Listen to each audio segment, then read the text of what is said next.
In a quiet corner of the Vietnamese countryside, life followed a slow and steady rhythm, sustained by the rhythms of nature and the enduring strength of community. The hills and gardens that surrounded the village were both a livelihood and a refuge to its people, offering sustenance and continuity in times both joyful and difficult. Among the villagers lived a young woman named Han, a figure of quiet determination and warmth, whose life was entwined with the cycles of planting, harvesting, and the intimate fabric of rural kinship. At the heart of this story is a scene of daily life threaded with both the mundanity and the subtle struggles that mark rural existence.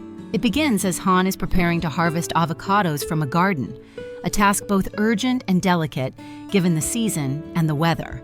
A persistent rain threatened the ripening fruit, and Han feared that if she delayed, the harvest would be lost to the falling rain and spoiled fruit. The avocados were destined for a dear friend named Nguyen, who lived far away in the western provinces of Vietnam. The gift of seasonal fruit, picked by hand and sent with care, was a gesture resonant with the spirit of friendship and community so vital to life in these parts. Han's work was interspersed with moments of tenderness and connection. She was entrusted with caring for Tom, a young child whose delight in small things like candy revealed the simple joys that sustained life's happier moments. Leaving Tom in trusted hands, Han embarked carefully into the rainy garden, balancing baskets filled with fruit, mindful of both the need for speed and the fragility of the harvest. While gathering avocados, Han encountered various villagers, including an older man called Uncle Quang. His concern for her well-being was evident as he worried about her persistent cough and the ill effects of the damp weather. Their conversation underscored the care and vigilance that elders exercise toward younger generations, especially when illness or hardship loomed. Han reassured him, attributing her cough only to a minor sore throat, a common complaint in a climate where the weather could shift abruptly between damp chill and warm sunshine.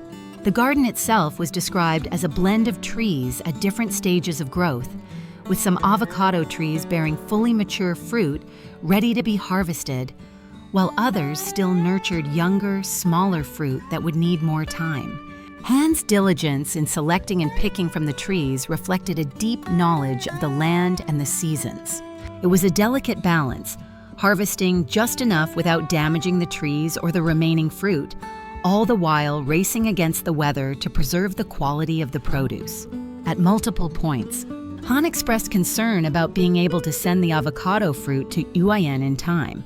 They both understood the ephemeral nature of such gifts, a fleeting bounty that depended on timing, health, and weather.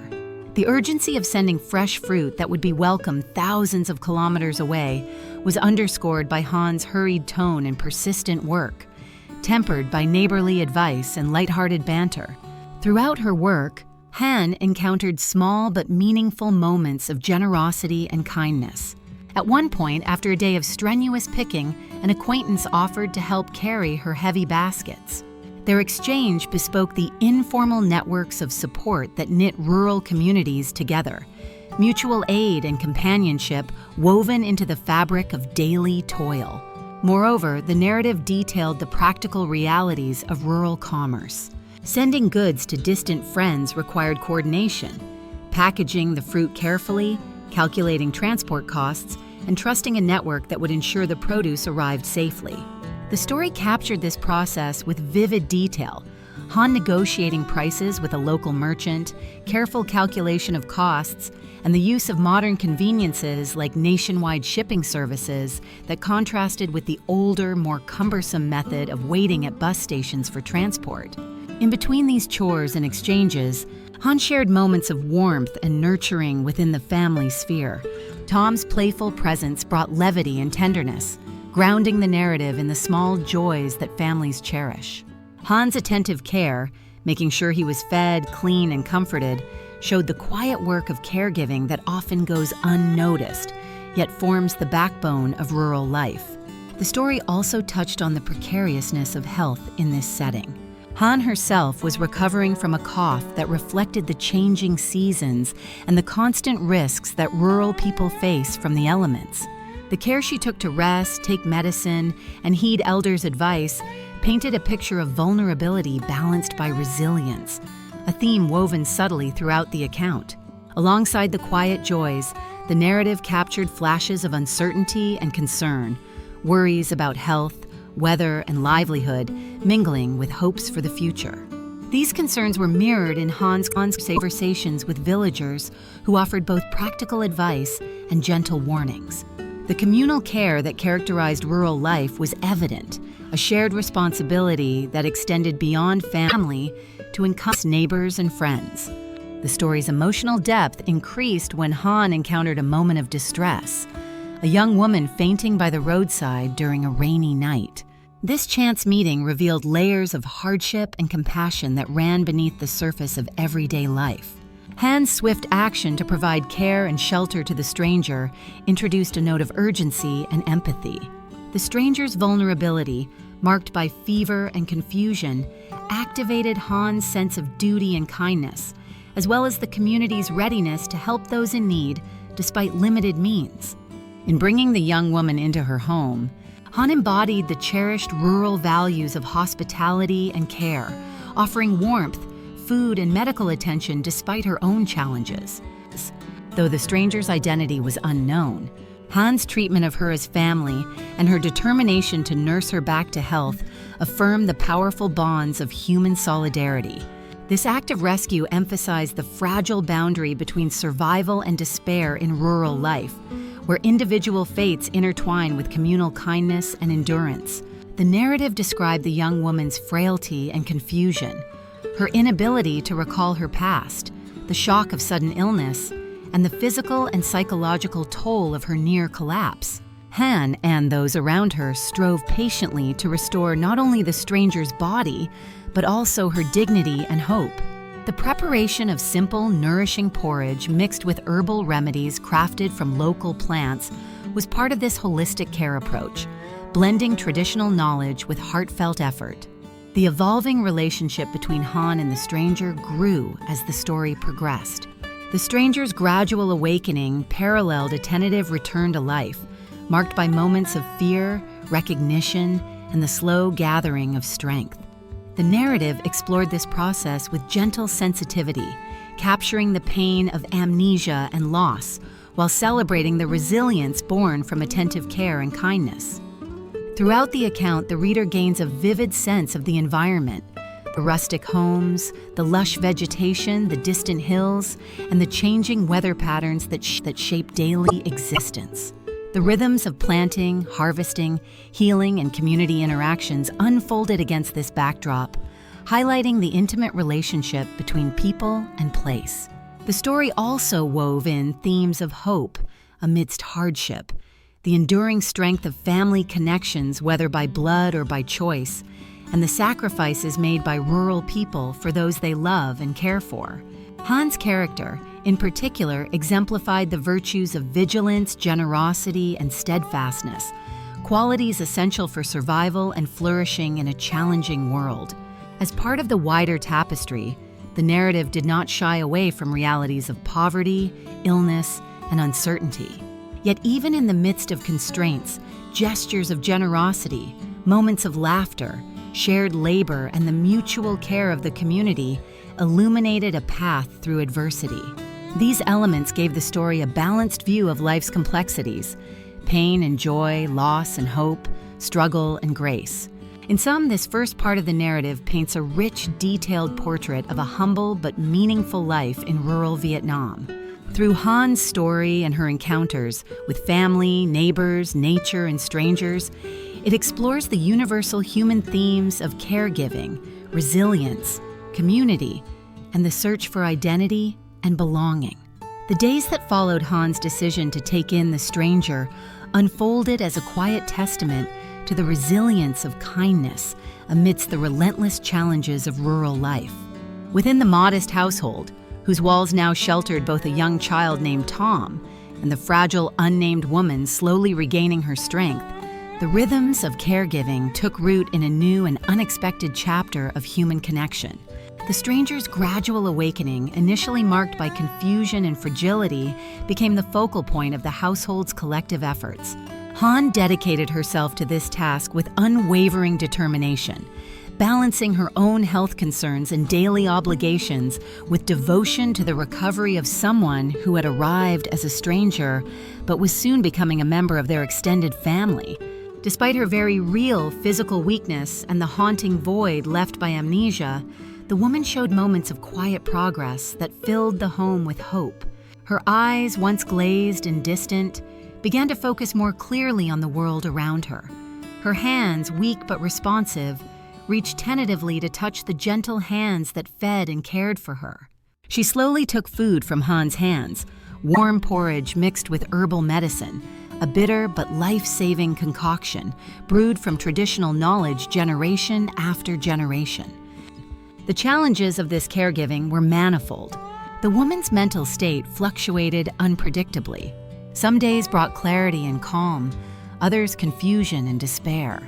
Her questions, often repeated in different forms, revealed a fragmented soul searching desperately to piece together an identity lost to circumstance. "Who am I?" she would ask quietly, her voice fragile but persistent. Han and Tom's grandmother, who had become a steadfast companion in the household, offered the steady reply, urging patience, reminding her that healing was not only physical but deeply spiritual. This process of psychological healing was as unfamiliar and complex as any medical treatment. The old woman recounted stories of the mountains, of courage in the face of hardship, of strength in little things. These tales wove a thread of belonging for the strayed soul, a bridge between past and present, woven with love and acceptance rather than blood ties. As the woman's health improved, she became more aware of her surroundings, developing a tentative attachment to the small community that had embraced her. Tom, the child who with his innocent laughter and playful antics planted smiles upon weary faces, became not only a companion, but an emblem of renewal. His presence lightened the home, providing a sense of normalcy and joy that counterbalanced the shadows of illness and loss. The household, though modest and burdened by the circumstances of rural poverty, was rich in these small moments of grace.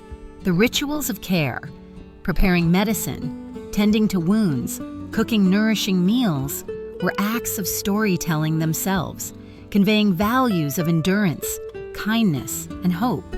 The old herbs heated over a wood fire simmered not only with healing properties, but with the whispered wisdom of ancestors, a subtle reminder that the community's strength resided as much in its traditions as in its bonds of kinship.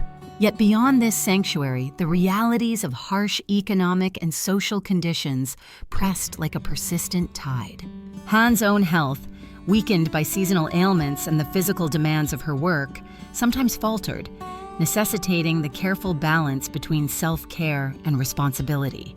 The couple's modest garden and small animal pen offered limited resources, yet they shared all they had without hesitation, particularly with the woman who owed them her life. Amid these struggles, the elderly couple's love for the woman crystallized into a pledge. No matter what circumstances had brought her here or what mysteries her past held, she was family now, and this home was hers. This declaration emanated not from obligation, but from rays of hope that human connection might mend wounds far deeper than those bound in flesh. Outside the household, other villagers occasionally appeared, their presence a quiet affirmation of communal solidarity. Neighbors brought gifts of food, warm smiles, and practical advice. The rural community, often overshadowed by hardship, showed itself resilient through these small but powerful acts of support, a collective safety net woven from centuries of interdependence. Han, ever vigilant and resourceful, also navigated the external demands of life. Packing and sending the avocados harvested with painstaking care, her gift to a friend far away was emblematic of her hopes that even small gestures could extend beyond the mountains, bridging distances of place and hardship. This act symbolized the persistence of generosity and connection that defined their lives. In time, the woman's memory began to stir, faint flashes of recognition and emotion shimmering at the edges of the fog. Though fragmented, these moments confirmed to all the tentative progress from despair toward renewal. It was a slow, delicate process, and through it, the household remained patient, never forcing but gently encouraging. Meanwhile, the story of the woman's rescue and recovery quietly spread through the village, touching hearts and minds. Yet questions lingered about her past. Who was she? Where did she come from? Did she have a family still searching? These questions, though unanswered for now, frame the community's intention to do all within their power to reunite her with her origins if such a path were possible. Still, the woman, caught between shadowed memories and the vivid reality of her present, embraced the new family that had claimed her. Her gradual acceptance of the name bestowed upon her by the couple was a symbolic and deeply emotional milestone. In adopting this identity, she stepped not only towards self-reclamation, but also into a network of love extending beyond biology. The narrative crescendoed in a moment suffused with the power of this new family bond. The elderly man and woman formally acknowledged her as a daughter and sister in the eyes of the village, affirming her place and the collective commitment to her future. This ritual was not only a declaration, but a balm for her fractured spirit, a sign that she was truly home. Throughout these days, the household faced the ongoing demands of survival. The winds and rains of the mountain seasons tested the durability of their labor. Yet their spirits remained anchored by the invisible threads of hope and compassion that held them together.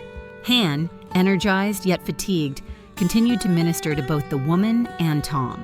Her role expanded to encompass not only caregiver, but also advocate, neighbor, and guardian. She navigated relationships with local merchants, organized shipments of produce, and balanced the delicate economics of rural life with a grace that earned respect. The story also revealed how the processes of rural healing and care extended beyond individuals. They rippled into the community, reinforcing values and cultural ties. Medicinal herbs taken from the mountain, carefully gathered and prepared, represented more than physical remedies. They embodied the very essence of tradition, a bridge between past wisdom and present need. In quieter moments, the trio, Han, the woman, and Tom, shared laughter, unease, stories, and silence. The child's laughter brought brightness to long days, the woman's stories kindled sparks of self-discovery, and Han's unwavering presence formed the backbone of this fragile new family. The concluding chapters of the narrative conveyed a tempered optimism. Though full resolution to the woman's past remained elusive, the newly forged bonds offered a sturdy foundation for her future. Together, they faced uncertainty with courage, finding strength not in certainty, but in the compassion and shared commitment that defined their union. The story closed on the enduring themes of chosen family, resilience, and the redemptive power of kindness. It reflected the deep cultural currents of rural Vietnamese life, the interplay of nature, tradition, and human connection that together create the fabric of existence. Through hardship and hope, loss and love, the narrative honored the quiet heroism of everyday people who, despite adversity, provide care, foster belonging, and build lives rich in meaning amid the trials of their time and place.